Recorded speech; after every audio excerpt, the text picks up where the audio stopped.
007 First Light sees you playing as a James Bond before he even joins the MI6 program. Over a roughly 20-hour campaign, you watch him train, tackle his first assignment, and start to become the agent we've all grown to love over the years. While there are so many callbacks and Easter eggs referencing past Bond moments, is that a martini? This adventure isn't just limited to the hardcore fans of the franchise.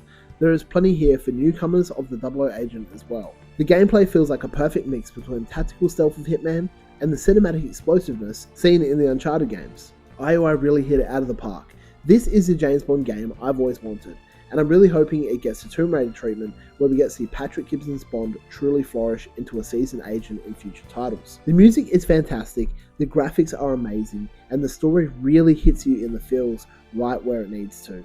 Of course, this wouldn't be a 007 adventure without those high-speed chases, cinematic sequences, and those charming moments, all of which First Light crafts beautifully. Inside the missions, you can see how IOI adopted elements from their beloved Hitman franchise, offering so many different paths and outcomes to get from point A to point B. The gadgets are super fun to use, and this time round they utilize two different resources depending on the gadget and your objective: chemicals and batteries.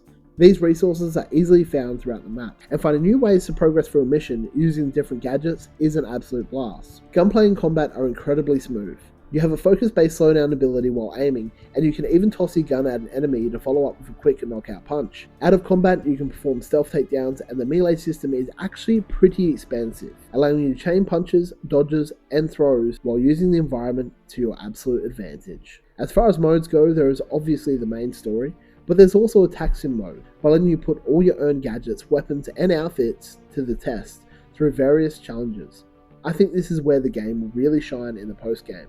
Given IOI's track record with Hitman, I can easily see this online-enabled mode being constantly updated with new challenges, maps, and scenarios to throw Bond into.